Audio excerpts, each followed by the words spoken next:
অসম পৌৰনিগম কৰ্মচাৰী সন্থা জিন্দাবাদ। পৌৰনিগম কৰ্মচাৰী সন্থা জিন্দাবাদ।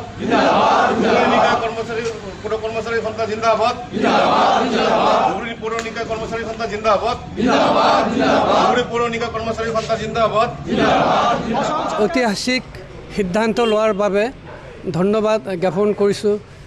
বিশেষকৈ আমাৰ মাননীয় চিফ মিনিষ্টাৰ ডাঙৰীয়া ছাৰ আৰু আমাৰ জয়ন্ত মল্লদেৱ বিভাগীয় মন্ত্ৰী তেওঁক হাজাৰ হাজাৰ ধন্যবাদ জ্ঞাপন কৰিছোঁ আমাৰ সন্থাৰ তৰফৰ পৰা।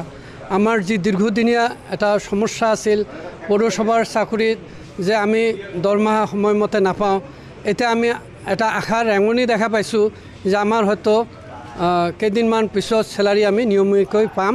এইটো আমাৰ কাৰণে খুব এটা সুখৰ খবৰ। আমাৰ এমপ্লয়ীবিলাক বহুত কষ্ট কৰি চাকৰি কৰি আছে, হয়তো নিয়মীয়া দৰমহা পোৱা নাই, তেওঁলোকে বহুত কষ্টত চলিব লগা হৈছে, এইখিনি হয়তো লাঘৱ হ'ব।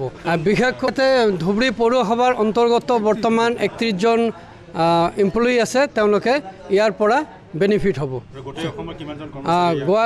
গোটেই অসমৰ ক্ষেত্ৰত যিটো চৰকাৰে সিদ্ধান্ত লৈছে যে 2013 চনৰ 4 ছেপ্টেম্বৰৰ পিছৰ 1044জন এমপ্লয়ীক ল'ব, এইখিনি আৰু বৰ্তমান প্ৰথম ফেজত এইখিনিয়ে প্ৰভিন্সিয়েলাইজ কৰিব বুলি সিদ্ধান্ত লৈছে। অসম চৰকাৰক আমি ধন্যবাদ জ্ঞাপন কৰিছোঁ। আমাৰ ধুবুৰী বঙাইগাঁও আৰু গোৱালপাৰা জিলাৰ সম্পাদক হিচাপে মই তেখেতক কোটি কোটি প্ৰণাম আৰু ধন্যবাদ জ্ঞাপন কৰিছোঁ। আমাৰ CM ছাৰক, তেওঁ মানে আমাৰ কামখিনি ইমান দিনৰ যুঁজৰ পিছতে আমি লাগি আছিলোঁ, কিন্তু কামটো দুবাৰ কেবিনেট ডিচিশ্যন হোৱাৰ পিছতো কামটো আমাৰ হোৱা নাছিল।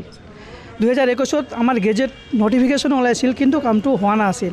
কিন্তু তেখেতে মানে আমাক 2 মাহ আগতে কৈছিলে কি আমি আপোনাৰ কামটো মানে অতি সোনকালে কৰিম।